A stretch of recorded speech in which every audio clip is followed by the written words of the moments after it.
I am who I'm meant to be. I am who I'm meant to be. Over and out again. My future needed clarity.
G'day guys, welcome back to another PC build, and as promised we have delivered a PC using the new Thermaltake RAM block. Now for anyone interested, we will leave all of the links to the specs and hardware used in the description below. They are Amazon affiliate links if you do want to help support the channel. So this time around we didn't do too much custom to this build. We actually kept it nice and simple with a nice clean water loop. We wanted to change it around a bit, so we added in 3 radiators and created this design here. And of course we set all of the fans and LEDs to white to highlight all of the components and create a white, black and red themed build. Now Asrock did jump on board as well and wanted us to do a new build surrounded around their new RX590 graphics cards. This is from the Phantom Gaming series, and of course we do have an Asrock motherboard on there as well. So it was fitting for us to use the red, black and white theme. So let's go ahead and we will run over the specs. So as I did say, we do have the RX590 Phantom Gaming from Asrock. That is the graphics card powering this system.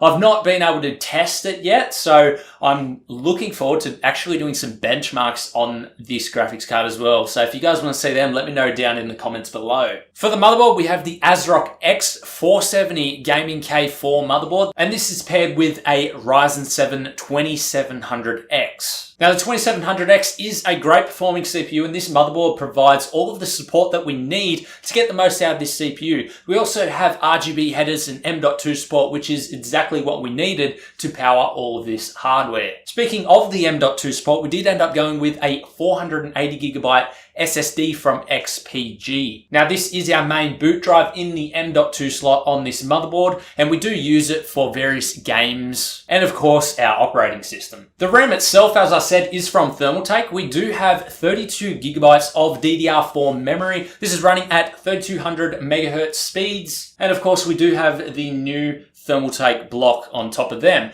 Now, the good thing about these memory is that you can actually run them on convectional air cooling without the water block if that is what you prefer. It is a nice, sleek, all black design with minimal logos covering the RAM sticks. And of course, with the water block on top, you reduce your temperatures a whole lot more. Now we are actually going to do a lot of testing on these. We want to see what the difference is between water cooling and of course convection cooling. So if you guys want to see that, perhaps in our benchmark video, then we will certainly get onto that. Down the bottom here, under our nice cover that we made, the white acrylic, which has been hand bent, just heated it with a heat gun, bent it, did some vinyl work on it, did some paint work on it. We also made sure that the power supply could still breathe, so we did make sure that the slots were cut out for that power supply to allow the airflow to come through. Power supply is from Thermaltake. It is one of their RGB power supplies, so of course you can see the RGB lights through all of the grills at the front there as well.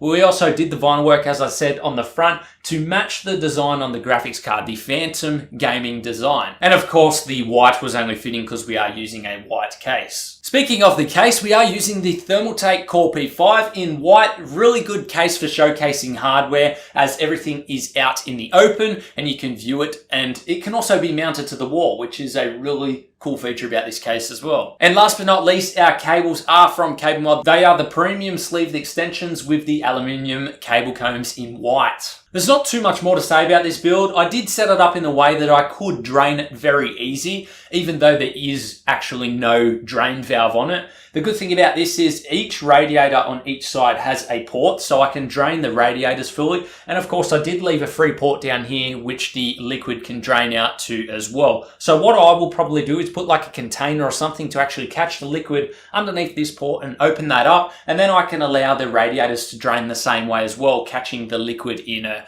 bucket or some sort of container. Obviously, we didn't want to liquid cool the graphics card because that is what this build is themed towards, as well as the Thermaltake RAM. We wanted to show that graphics card off in the front there. And of course, it is sitting vertical due to this bracket right here, which is included with the Core P5. Anyway, guys, I hope you all enjoyed this video. If you guys want to see some benchmarks of this system, let me know in the comments below. Hopefully you did enjoy it. I'll leave all specs and hardware down in the description below. They are Amazon affiliate links if you do want to help us out. It is greatly appreciated. We also have Patreon, for any of you who want to further help support the channel. Just $1 a month very much helps us out. So for those of you who are on there, we really do appreciate your support. It helps us to buy materials and things like that for PCs because, of course, we are at a loss of money building these PCs each week for you guys. So we do appreciate it. Anyway, guys, check out more videos on the channel. Lots of custom PCs, reviews, and modding tutorials, and much more coming. We've got some big plans for 2019.